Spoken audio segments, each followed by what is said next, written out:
I want to thank you all for being here today for this very important briefing. Before we get started, I want to welcome Susan Collins. Senator, thank you for being here. I look forward to working with you as the Vice Chair of this committee. We've had a long working relationship, and we expect to do good things together. I agree. Before we get into this briefing, I want to start by setting the tone for what I hope can continue for the next 2 years. As I travel across my state every year and meet with Montanans face-to-face, it doesn't matter if you're from a rural town like the one I live in or a college town, I always hear one thing, and that is, why is Congress so divided?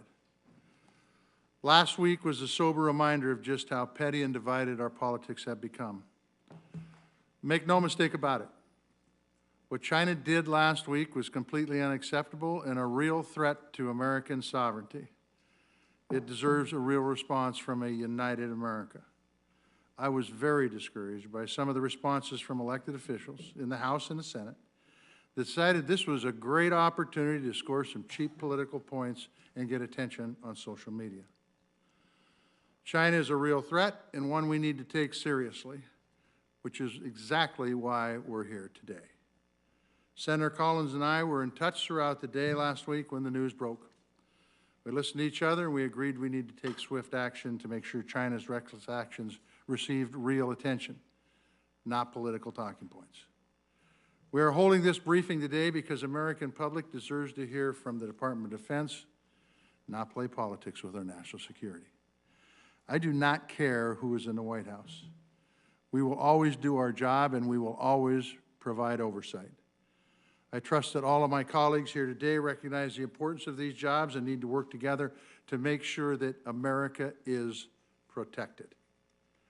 So to our briefers, I appreciate you all joining this committee on relatively short notice. The American people deserve answers about this Chinese spy balloon that was first publicly reported to be in the United States airspace above my home state of Montana. This is the first congressional meeting open to the public to examine what happened. Montanans and folks all across this country value their freedom, they value their privacy. Those are American values, and China wants to destroy on their way to replacing us as the world's leading superpower. I, along with many of my colleagues on this committee, have been ringing the alarm bell on Chinese aggression long before last week's news. And I will take on anyone to make sure China does not weaken our country. That's why I'm prepared to hold anyone accountable, including the folks seated before this committee today, to get real answers. This administration owes Americans answers not only on what happened this past week, but on what steps they're going to take to ensure that this never happens again. That is why it is critical that we look forward and have appropriate practices in place to stop any future provocations from China or any other foreign adversary. We live in a time where our technological and defense capabilities are rapidly evolving. I, along with the rest of this committee, look forward to making sure these evolving capabilities are put to good use. That includes making sure that you at the DoD get a budget that you need on time. Before you make your opening statements, I want to turn it over to Senator Collins for her opening statement. Thank you, Mr. Chairman. Mr. Chairman, let me begin by saying how much I'm looking forward to working very closely with you in my new position on this subcommittee. And I want to thank you also for holding this important hearing on the brazen incursion into America's airspace by a Chinese surveillance balloon. So let me begin by noting the obvious. This was not a harmless weather balloon somehow blown wildly off course, as the Chinese have claimed. This was a serious and blatant attempt by the Chinese to collect valuable data. In fact, a sophisticated spy balloon such as this one provides certain advantages over high-tech satellites. A key element of the administration's calculus was to postpone shooting down the Chinese spy balloon, resting upon the goal of avoiding undue risk to civilians on the ground. However, it defies belief that there was not a single opportunity to safely shoot down this spy balloon prior to the coast of South Carolina. By the administration's logic, we would allow the Chinese to fly surveillance balloons over the Pentagon or other sensitive sites near populated areas. Obviously, every administration has an obligation to protect Americans on the ground, but also to defend U.S. airspace against incursions by known foreign surveillance aircraft. A related question involves the timeline for destroying the spy balloon. NORAD was tracking the balloon as it violated U.S. airspace over Alaska on January 28th. Yet deliberations with the president to shoot down the balloon apparently did not occur until 2 or 3 days later when it approached the lower 48 states. As the senator from Alaska would tell us all, Alaskan airspace is American airspace, period. This balloon could have been shot down, it seems to me, over remote areas in Alaska or our territorial waters surrounding Alaska. The best way to avoid conflict with China is for President Xi and the Chinese Communist Party to have no doubt regarding the resolve of the U.S. government to defend our territory and our interests. As the Secretary of State has said repeatedly, this incursion violated American sovereignty and international law. In my judgment, U.S. deterrence was weakened when the spy balloon was permitted to traverse Alaska and several other states, including hovering over sensitive military bases and assets. Finally, I share the concerns that the chairman has raised, that there was not a consistent answer. There was also not good communication between the administration and this committee. This incident highlights the ongoing and increasingly blatant threat to the United States posed by the People's Republic of China, which is a pacing threat not just for today, but for the foreseeable future. Ultimately, our subcommittee is responsible for making sure that the Department of Defense has the resources needed to keep America safe. Regarding previous balloons, it's alarming that NORAD and NORTHCOM were apparently unaware of these incidents in real time. That exposes questions about whether there are unacceptable gaps in the military's ability to detect and address potential airborne threats. I look forward to hearing the testimony today and to better understanding how the department handled this surveillance and how it will handle future violations of U.S. airspace. Thank you, Mr. Chairman. Thank you, Vice Chair Collins, for those comments. We have 4 folks in front of us today. We have the Honorable Melissa Dalton, who is Assistant Secretary of Defense for Homeland Defense and Hemispheric Affairs. We have Jedediah Royal, who's a Principal Deputy Assistant Secretary of Defense for Indo-Pacific Security Affairs. We have Lieutenant General Douglas Sims II, who is Director for Operations for Joint Staff J3. And we have Vice Admiral Sarah Joyner, who's Director of Force Structure, Resources, and Assessments, Joint Staff J8. Opening statements will be made by Melissa Dalton and by General Sims. Melissa Dalton, you may start. Good morning, Chairman Tester, Vice Chair Collins, and subcommittee members. Thank you for convening this important roundtable this morning. I know that the recent events surrounding the PRC's high-altitude surveillance balloon have directly affected a number of your states. I wanted to provide you with a brief overview of events before turning over to my colleagues and answering any questions that you have. The balloon entered our U.S. Air Defense Identification Zone and then airspace over Alaska on Saturday, January 28th. It was over Alaska for a short period of time and then flew over Canada. We continued to track and assess the balloon, learning more about the PRC's capabilities and tradecraft. On Tuesday, January 31st, the balloon entered U.S. continental airspace. We were able to protect against PRC intelligence collection, which was straightforward since we knew where the balloon was. The President was briefed that same day, and through National Security Advisor Jake Sullivan, directed the U.S. military to refine and present options to shoot the balloon down. The military recommended taking the balloon down over water. Waiting to do so had 3 benefits. First, it gave us additional time to observe the balloon, again, assessing the PRC's capabilities and tradecraft.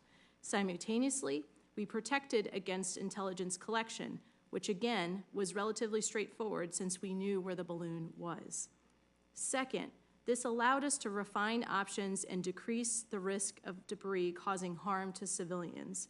Please bear in mind, the balloon itself was 200 feet tall with a jetliner-size payload. We consulted with NASA, who analyzed and assessed the potential debris field that the balloon would create based on trajectory, weather, and the estimated payload. And third, waiting to shoot the balloon down over water improved our prospects at recovery, which are ongoing. Throughout Wednesday and Thursday, we continued to track the balloon, and then on Friday, February 3rd, President Biden was briefed on the execution of a plan to shoot down the balloon once over water. This plan included the air assets that we would use to take down the balloon, as well as the joint forces we would use to recover it.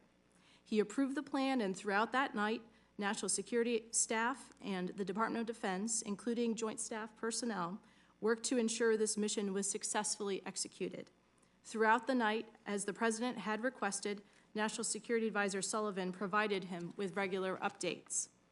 Saturday morning, February 4th, President Biden spoke with Secretary Austin multiple times about the mission, and it was completed, as you are aware, on Saturday afternoon when the balloon was shot down and crashed in the ocean roughly 6 miles off the coast of South Carolina in our territorial waters. Due to rough seas, debris collection began on February 5th. The USS Carter Hall is collecting debris in and around where the balloon came down. The USNS Pathfinder is using sonar to map the ocean floor and search for debris. The Coast Guard is ensuring that the area is kept safe for both the public and our military personnel. The PRC is DoD's pacing challenge, and the PRC's irresponsible actions were visible for the American people and all of the world to see. Ultimately, we were able to collect intelligence from the balloon, we are recovering its contents, and we sent a clear message to the PRC that activity such as this is unacceptable. Pete Asdew Jed Royal is here today to answer any questions you have about U.S. communications with the PRC and Indo-Pacific affairs.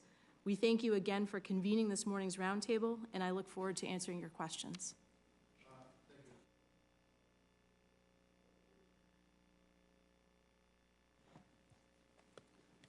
Chairman Tester, Vice Chairwoman Collins, ladies and gentlemen, good morning.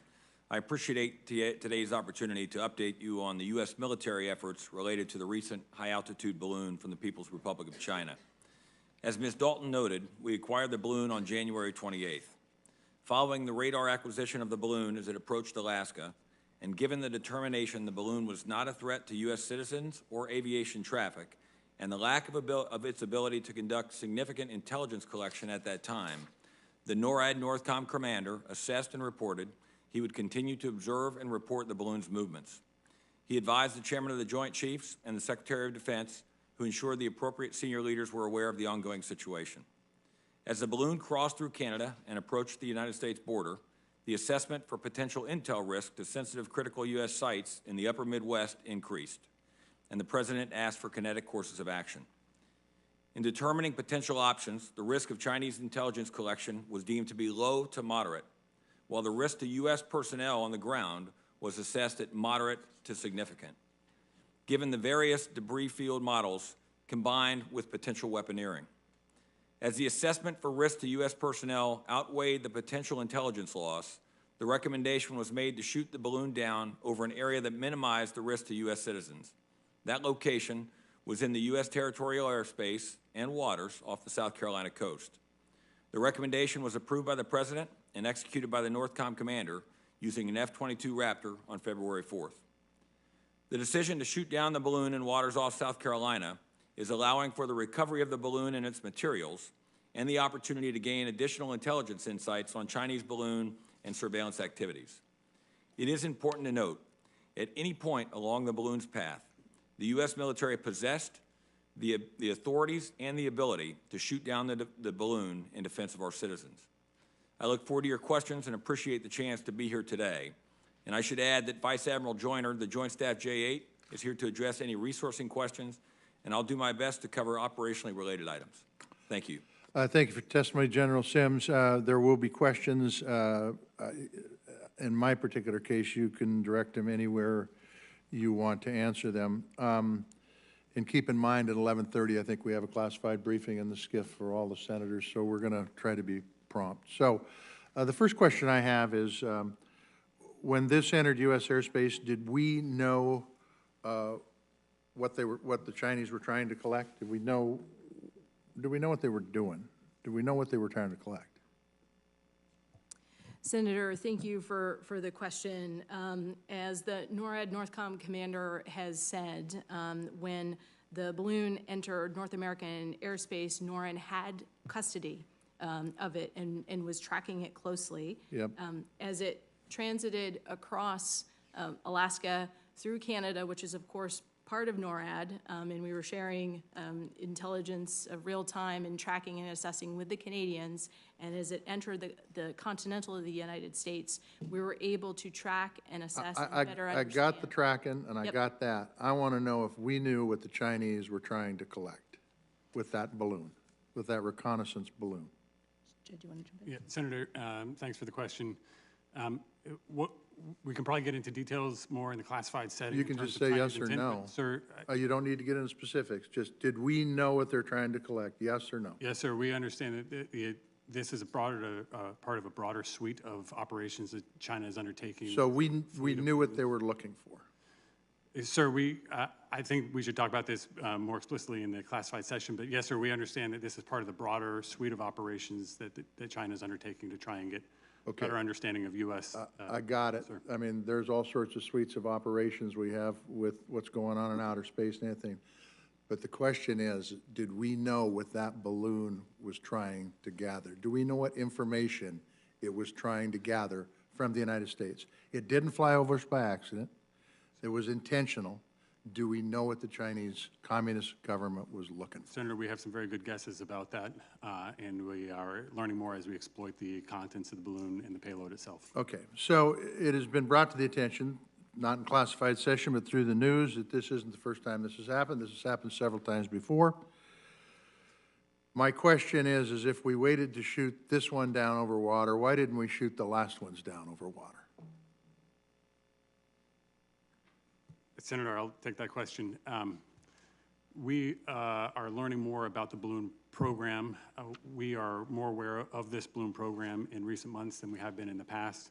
So, Senator, I think that our assessments are maturing about the intent behind these balloons and the operational activity. So let me get this right. I put a lot of faith into the military leadership. I've met with a lot of generals and their top flight folks, including the ones here, and admirals. I put faith in them because I believe they know the issue better than I do, okay? So the real question here is that if we had an incursion before and we shot this one down when it hit water, why didn't we shoot the previous ones down and gather intelligence from those so we knew what was going to happen? And by the way, this is going to happen again. And so why haven't we, either this is no big deal in the military's eyes, and I don't think you're going to say that, or there's not a consistent plan on how to deal with them. Senator, Talk to me. Senator, thank you for the question. If I may, just to build upon what Jed was saying, the PRC government surveillance balloons have transited the continental United States briefly. at least 3 times during the prior Right. administration. And so the one- question is why didn't we shoot them down over water then? The duration of this particular balloon was much longer. Right. And the information that we have since gleaned about the balloons that have transited globally was only recently discovered. We can share more in the classified setting. Okay. So, okay. So we're talking about putting a budget together for the Defense Department. It was a really robust budget last cycle. I don't remember hearing about anything that dealt with balloons in the budget. Do we have a plan on what we're going to do next time this happens? Senator, thank you. As you know, in the National Defense Strategy from 2022, the PRC is the pacing challenge. I know, but Defense what of about the Homeland is number balloons? one. I got all the other stuff, and we deal with it. Absolutely. Is there money in the budget, or if you're not into that, if you're not in that pay grade, Yep. do we have a plan for when this happens again and what we're going to do and when we're going to do it? I will tell you this, and I appreciate but the truth is, we think we know what they were going to collect. We don't know. That scares the hell out of me. Senator, thank you. It is incredibly serious, and please know, as we are recovering the balloon and learning more about it, and also kludging that with what we learned last week, we are building our understanding of what capabilities they have, what we need to do going forward. And what about, and I'm over time, and this is the last thing, so you can answer it, I hope. Do we have a plan for the next time it happens and how we're going to deal with it? Because quite frankly, I'll just tell you, I don't want a damn balloon going across the United States when we potentially could have taken it down over the Aleutian Islands, no offense to Alaska, or in some of the areas in Montana. And I understand public health, I understand doing damage, I understand that could have been a nightmare. But the truth is I got a problem with a Chinese balloon flying over my state, much less the rest of the country. Senator, absolutely. We sent a very clear message to the PRC when we shot it down in our sovereign airspace, in our sovereign waters, that has established that deterrent line. Jed, if you maybe turn to you in terms of communications with the PRC. Yes, thank you, ma'am. We continue to conduct outreach to the PRC. We conducted outreach during the course of the events last week and have attempted subsequently. Part of the plan is to encourage the Chinese administration to open their lines of communication. You can tell the folks at 11:30 that in classified session, I want to know what our response is going to be for the next balloon that comes over, military response. Sir, thank you, sir. Susan Collins. Thank you. Secretary Dalton, according to your testimony, January 31st appears to be the first time that President Biden was briefed by the Pentagon about the surveillance balloon, which had been violating U.S. and Canadian airspace since January 28th. Are you aware of any existing Department of Defense policy to treat violations of U.S. sovereign airspace over Alaska differently from violations over the lower 48 states? Senator Collins, no, I am not aware of such a policy. Alaska is part of the United States. Then what explains that delay, days of delay? Senator, on January 28th, when the balloon entered U.S. airspace over Alaska, the Pentagon was tracking it very closely through NORAD. NORAD had custody of it, and there were communications with the White House to apprise them of the balloon's Was the trajectory. president informed? I would have to defer to the White House in terms of internal White House According communications. to the White House press secretary, he was not, and according to the testimony that we heard, there were 3 to 4 days before he was informed. Senator, I would have to defer to the White House. Thank you. General Sims, the commander of NORAD and NORTHCOM recently said that when NORAD first detected the balloon as it approached Alaska, he determined that it was, in fact, a surveillance balloon, but that it did not present a physical military threat to North America. And he explained that he didn't take immediate action because it was not demonstrating hostile attack or hostile intent. Why wouldn't a foreign military surveillance aircraft violating U.S. airspace inherently be considered to have hostile intent? Ma'am, thank you for the question. I think, first of all, just to reiterate that General Van Herk did have all of the authorities necessary should he have determined it to have been a threat. The key piece here, I think, ma'am, is there was no hostile act or hostile intent. That would be the first. There was no impact to aviation routes, which would be another piece of that. The other would be there was no, at the time, there was no suspected impact to critical intelligence gathering ability in terms of infrastructure. That changed as the balloon as its path continued. That changed, and that's what prompted a different decision or a different conversation as it crossed into the United States. Well, Alaska has a lot of, and I'm going to leave this to my colleague, but a lot of sensitive military installations. Yes, ma'am. And the advantage of a balloon over a satellite is it can hover over those sensitive sites. Yes, ma'am. And throughout the path, and as somebody who lived for a couple of years in Alaska, throughout its path, ma'am, they were tracking exactly where it was in relation to that sensitive critical infrastructure and intelligence gathering capabilities. It was not near those locations, and as we reconstruct the path, we are not concerned with intelligence gathering in Alaska. And based on that, the assessment continued from NORAD Northcom to continue to observe and report. Well, it seems to me when you have a craft that's violating international airspace and you have sensitive military installations, whether they're in Hawaii or Alaska or the lower 48, we should treat it the same. Could you help educate the committee and the public on why China is using balloons and what benefits do they offer over satellites or other intelligence gathering platforms? Ma'am, I don't have a light on here. I don't know if You still have 40 seconds. Yes, ma'am. Ma'am, thank you. Ma'am, I think what we've learned is that there are some advantages. It can loiter, but what we think they gained was really very minor in comparison to what we think we can gain with low Earth LEO, with low Earth orbiting. And that went into the conversation as everybody was working through the risk. And as I mentioned earlier, we deemed that risk as it moved from Alaska towards the lower 48. We deemed that risk to change a little. And we also knew that we had the ability to mitigate that risk. And we'll be able to talk to that further in the session following.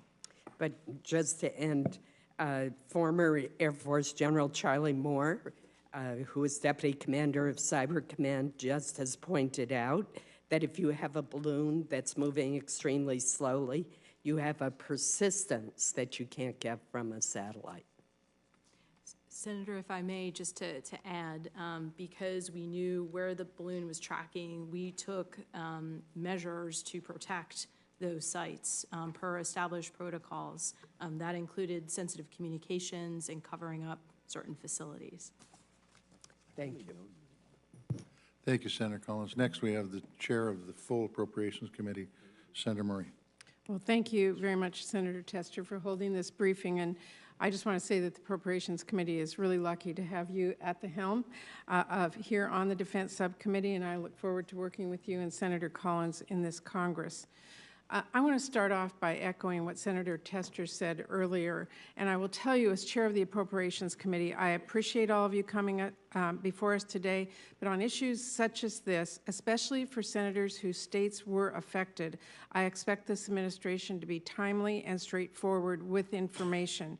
And more broadly, as chair, along with Vice Chair Collins, I further expect a very robust dialogue with the administration, including the Pentagon and the Joint Chiefs. And through that dialogue, it is my priority to have information shared in a timely fashion to make sure that all the members of this Appropriations Committee have a solid handle on matters impacting this committee and this country. So I wanted to make sure you all knew that before we started questioning. Let me ask you, one of the aspects of this situation that really concerns me is when you became aware that the surveillance balloon had entered our airspace. It seems to me it is critical we are immediately identifying when something like this balloon is approaching or has crossed into the United States so we can act quickly and appropriately. And that is, of course, especially important for states on the West Coast, many on this committee, who could be the first impacted by these threats. So I want to know, as you tracked this balloon approaching over Alaska, when did you determine the threat, and did you have constant surveillance for the entire time it was in the U.S. and Canadian airspace? Senator, thank you very much for your question, and it is absolutely our intent to provide timely information to this subcommittee and to Congress as a whole. On Saturday, January 28th, we tracked through NORAD that the balloon was entering U.S. Air Defense Identification Zone and U.S. airspace in Alaska. And from there, NORAD had custody, and we were tracking it across the... Did you have constant surveillance at the entire time of the balloon was Yes, made Senator. across? Okay. Let me ask you, do you think there's any need for additional systems or investments to protect against these high-altitude surveillance threats? Senator, thank you. I'm happy to start there and perhaps can turn to Vice Admiral Joyner as well. As General Van Herk has mentioned, the Department continues to be acutely aware of the need to enhance persistent surveillance of the aerospace and maritime approaches to North America. To that end, we are working closely with our Canadian allies to modernize NORAD surveillance capabilities paced to the current and future geopolitical environment. In the near term, we are taking steps with Canada to augment the existing North Warning System, including development of a new system of sensors called Crossbow that will enhance NORAD's ability to detect approaching airborne threats. Longer-term modernization efforts include, but are not limited to, the construction of the over-the-horizon radars in both the United States and Canada to augment the existing North Warning System and enhance NORAD's ability to perform its aerospace warning, control, and maritime warning missions. Vice Admiral Joyner? Senator, we continue to modernize the existing systems that we have, so that's been an effort that's been ongoing in conjunction with this committee. In 23, significant investments in both the space architecture, which we think is key for future monitoring and understanding of our environment, both within the United States, overseas, and abroad. So, and then undersea as well, investments have been made as well to counter other threats. In integrated air and cruise missile defense, the committees and the Congress directed us to put forward an acquisition lead, and Air Force is now the acquisition lead for that effort. They're moving forward out on that mission. Army has the counter-UAS, and then the overall systems and the modernization of the over-the-horizon radars will enhance our ability to look long range and give us persistent forward look in partnership with our northern neighbors, NORAD, NORTHCOM. So the modernization is important. The existing systems can meet our needs. We continue to maintain and invest in maintaining those systems as we modernize. Well, it is really important that we all have a real clear handle on incidents like this and full situational awareness over West Coast states or the Pacific. So I know we're in open session today, but I hope all of you can brief me and my office separately on the ability and capability to make sure we can adequately identify and determine threats before they are over the U.S. territory. And let me just say this, this incident is greatly concerning to me, not just because of the breach of our airspace, but what it signals about our relationship with China, the strength of our diplomacy and really the state of our domestic capabilities. This Appropriations Committee is going to be taking a very serious look at our approach to our relationship with China, and I look forward to working with Senator Collins and with our colleagues here on this subcommittee and others on that. Thank you, Mr. Chairman. Thank you, Senator Murray. Senator from Alaska, Senator Murkowski. Thank you, Mr. Chairman, and I appreciate that you and the Vice Chair have called this meeting so timely. As an Alaskan, I am so angry. I want to use other words, but I'm not going to. The fact of the matter is, Alaska is the first line of defense for America, right? If you're going to have Russia coming at you, if you're going to have China coming at you, we know exactly how they come. They come up and they go over Alaska. Sometimes they go on the top, sometimes they go straight across, but Alaska is it. And thank goodness the Pentagon, the Department of Defense have recognized where we sit on the globe to take care of the rest of this country. And thank goodness that we have invested the resources to make sure that we have the eyes on the skies and every place else. More fifth-generation fighters sitting there in the state of Alaska. We know that. We're proud of it. Everything that we do to stay focused, whether it's Cobra Dane out in the Aleutians or whether it's Clear Air Force Base that has a long-range discrimination radar, or out in Greeley, where we have the ground-based missile defense, we're ready. We're ready, man. And to the point that Senator Collins makes, it's like this administration doesn't think that Alaska is any part of the rest of the country here. To get to the United States, you've got to come through Alaska. So when we see it first, as we did, as we all knew, and as you have suggested, Mr. Royal, I think you suggested, we knew when we first got eyes on this that this balloon was not a weather station. This was not collecting weather information. We knew that. And so think about it from Alaska's perspective. You said, Ms. Dalton, that the clear message here, we sent a clear message to the PRC when we shot this down in our sovereign waters. Seems to me the clear message to China is we got free range in Alaska, because they're going to let us cruise over that until it gets to more sensitive areas. Tell me where the sensitive areas are. Alaskans have stepped up willingly and support our military. But when we're talking about the sovereign waters and the sovereign territories of this country, Alaska is part of that. So I know we're going to have an opportunity for more information in the classified brief. I've already received one, and it was pretty thorough.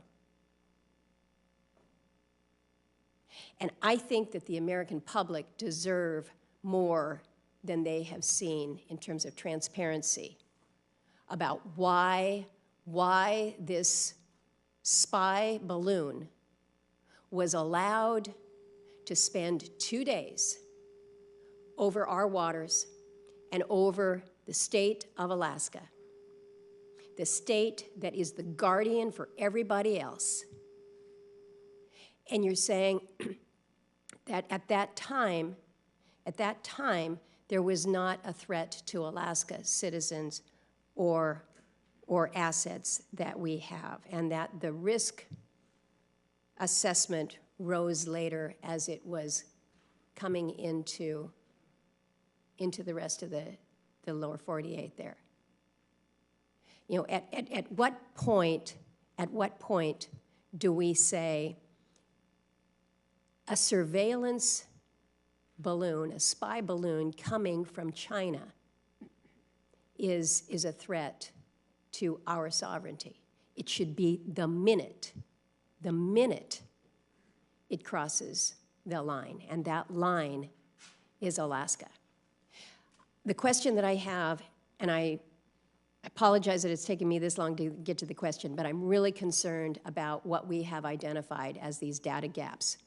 We know that we have seen balloons previous that were also the surveillance balloons. We didn't realize until later because we weren't able to do the analysis until later. This committee is the Appropriations Committee. If we need to spend the money to make sure that we don't have gaps in our own data, that what we see is clearly understood, we need to know how to fund that. So, Mr. Chairman, I'm over my time. I don't think we'll get the answers that we need here in this subcommittee, unfortunately. We're going to have to get them in closed hearing, but I think people in this country deserve to know why the state that is the first line of defense was not able to keep the rest of the country from being more vulnerable when it came to collection of intelligence as it flew over important installations. Thank you, Senator Murkowski. The Senator from Hawaii, Senator Schatz. Thank you, Mr. Chairman. Thank you, Vice Chair. In terms of the sovereignty of our airspace, is there any distinction between non-contiguous states and the continental United States? No, Senator, there's not. In terms of the sovereignty of our airspace, is there any distinction to be made in terms of international law between a brief flyover and a lingering flyover? Senator, the basis for us to shoot down the balloon where we did had a strong grounding in both domestic and international law. Yeah, I'm just trying to figure out whether if they had been, you know, let's say they just clipped the corner of the Florida Peninsula, like let's say they just, you know, go over Hawaii for 10 minutes. Isn't that still a violation of international law? Isn't that still a violation of our airspace? And doesn't it merit the same kinetic action that was taken? It is still a violation of our airspace. Is DoD policy changing in this space? Senator, what I would say is that as we learn more about these balloons, there are global activities, as we are able to assess the collection capabilities of this particular high-altitude balloon through the recovery efforts, we are going to be assessing our overall posture and disposition and strategic approach. I respect the need to keep some of this classified, but we all understand that some of the desire to keep things classified has to do with not wanting to disclose to the public things that might be inconvenient politically for the department. And so it seems to me that if we now, and look, I support the actions that were taken, but I don't see a downside to us signaling to any government that any violation of our airspace that is not inadvertent, and certainly any violation that is intentional and has a military component, will be met with immediate kinetic action. And that just doesn't seem to me to be something that, that there's any benefit to keeping secret. Senator, that is not our intent, and I do believe we have sent that signal. This HAB was different than the others in terms of the duration of its flight. But that's what I'm a little, first of all, let's start with this. Did we just set a precedent? I believe we established a deterrent line. Fine. Second of all, is that deterrent line contingent on where they go and how long they linger, or just is it a bright red line called don't come into our airspace? It is when our airspace has been violated, we took action when it was safe to do so, given the risk to civilians on the ground per the advice of our military commanders. Do you expect the PRC to proliferate these kinds of programs? Jed, do you want to take that one? Senator, we understand this balloon program is, as I said earlier, a part of a broader suite. We understand that it is connected with a broad range of intrusive action from the PRC with its intent to coerce the United States, our allies and partners. So I've heard two different things in a public setting. One is what the vice chair said, which is the persistence at lower altitudes gives them better fidelity on photos and even, you know, other information. And the other is, look, these things are really deployed because they're cheaper than satellites. So those things seem to be in conflict with each other. My instinct was always that balloons are cheaper than satellites, and that's really what this is about. But are there capabilities that balloons have that satellites don't? Senator, thank you for the question. We'll be able to share more in a classified setting. And when will the damage assessment be completed?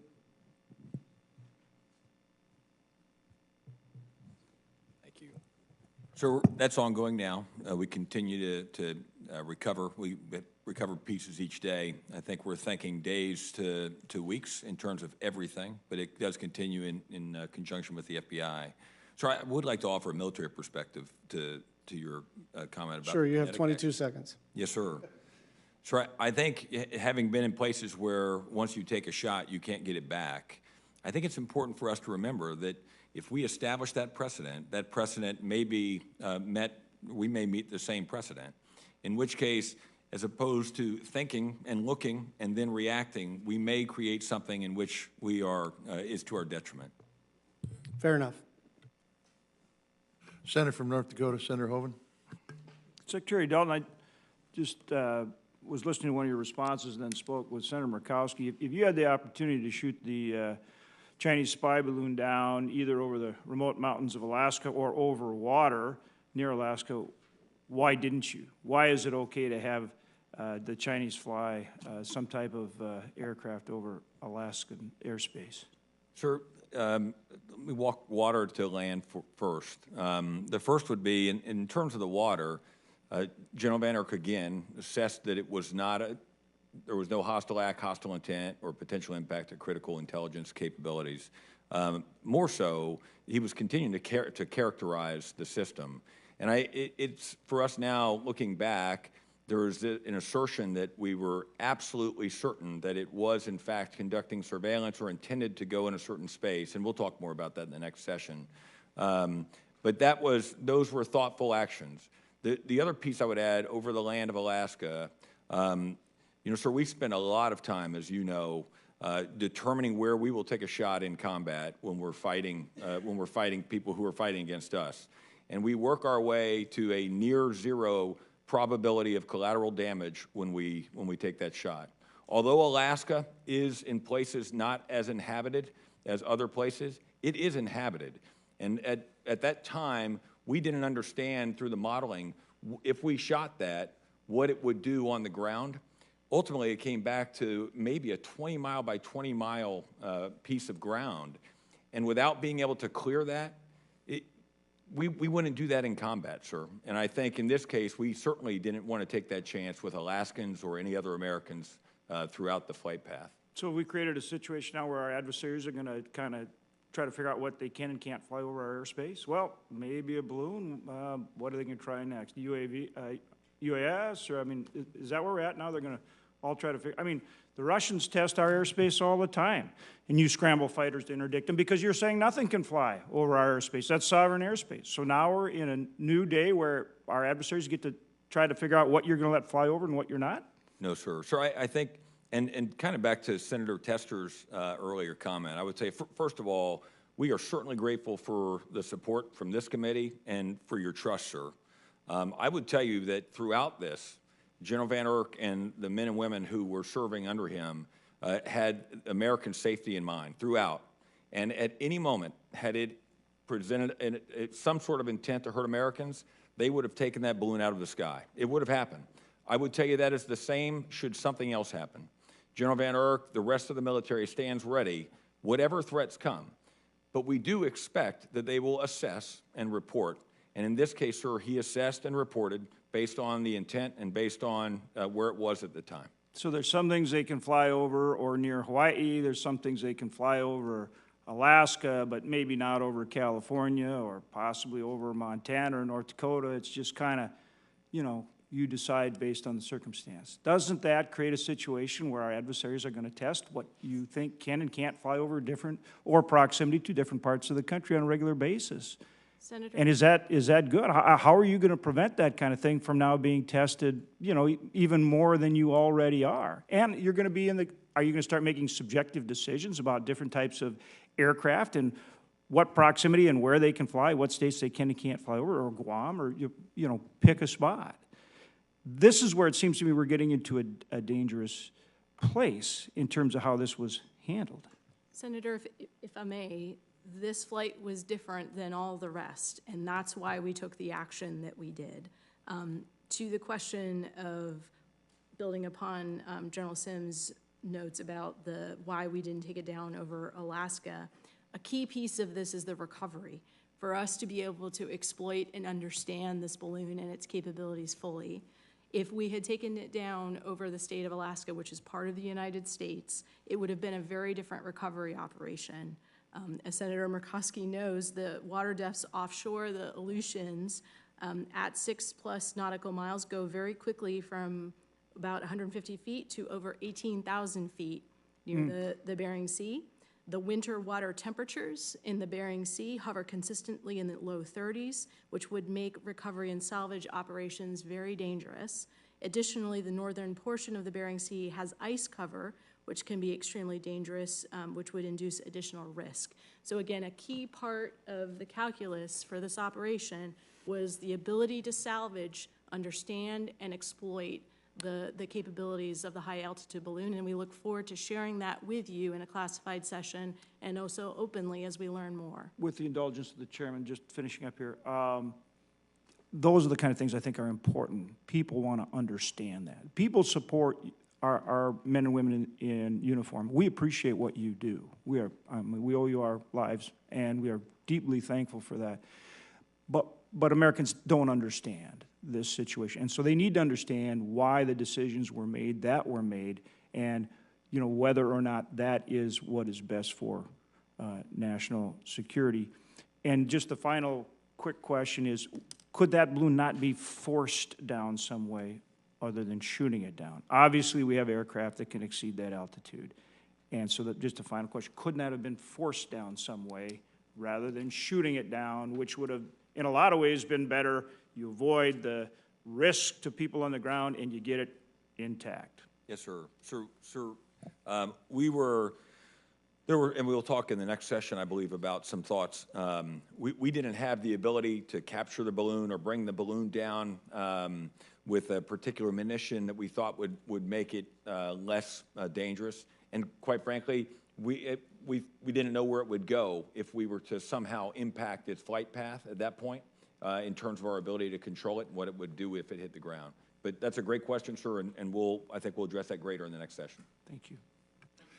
Yeah, so Secretary Blinken canceled a planned trip to Beijing over this incident. The Chinese lost their balloon that nobody believed was a weather balloon, as the Chinese public has stated.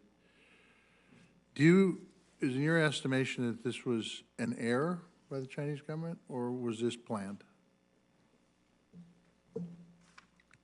Senator, we're continuing to make assessments on the Chinese intent for this specific operation, and we'll have further to share in the classified setting along the specific intent.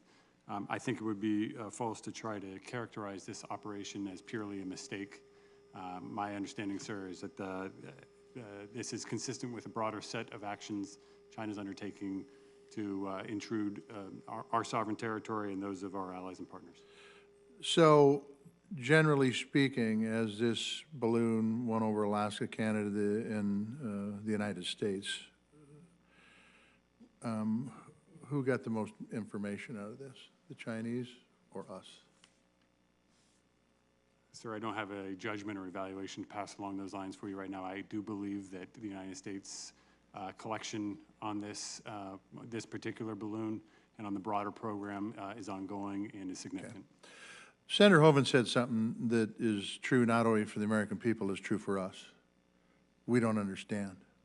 We don't understand because, quite frankly, we have been briefed in this committee over and over and over again about the risks that China poses, both economically and militarily. We know for a fact, going back to Senator Schatz's comments, that there have been brief incursions on our airspace. We didn't do anything about that. We also know that China tends to push the envelope all the time until a line has set down. It should not have been a surprise that China did this, because nothing happened before, at least to our knowledge. Nothing's happened before to them for these overflights. So the question is, and it goes back to everything that everybody on this committee has talked about, and that is, and I'm not sure you can answer it in this forum, but a violation of airspace is a violation of airspace. And to know absolutely that this was of no military threat to us, boy, I want to hear more about that in classified session too, because quite frankly, I'm not sure that you can say that unequivocally. And to the point that in Montana, for example, we have some pretty important military assets that we use as a deterrent for those folks to apparently, I don't know for sure, but apparently fly over, not accidentally, some of those, and the same thing with assets in Alaska, and the same thing with assets in the Midwest. You guys have to help me understand why this baby wasn't taken out long before. And because I am telling you that this ain't the last time. We've saw brief incursions, now we've seen a long incursion. What happens next? I'm sure you guys have modeled that out too. Maybe, I hope. If you haven't, you should. But in the end, either China's a threat or it isn't. And I think it's a huge threat. When this budget comes forth that Senator Collins and I and the rest of the people on this committee and the rest of the people in the Senate and Congress are going to be working on, I hope this is addressed in some line item, and not only addressed with dollars, but addressed with actions on how these monies will be put to work to make sure that this never happens again. Because quite honestly, and I get it, you guys have a tough job, by the way, and as I said in my opening statement, you guys, the folks who are the military, whether rank and file or the leadership or the salt of the earth, but we really do depend upon you to make the right decision. And I'm not sure I've bought and sold that the right decision was made, but we have another hearing that's in classified session that will take that up further. Senator Collins, do you have other comments? Just a few, Mr. Chairman. First, I would associate myself with everything that you just said, and the other members of the committee. I think you hear great frustration and a great deal of concern about the message that has been sent to China. General, as I look through publicly available sources at the flight of this balloon and the bases and sensitive military sites that it passed over, its flight pattern clearly is not accidental. Would you agree with that? Ma'am, I honestly, I do have some thoughts on that will be in the next session. But you're right. The flight path took it over areas that we would think were concerning, and we are pretty certain we mitigated those, and we'll discuss that in the next session. Okay, I look forward to hearing the specifics on that. I want to go back to Senator Murkowski's point about Alaska. The U.S. airspace over and around Alaska is known as the Alaska Air Defense Identification Zone.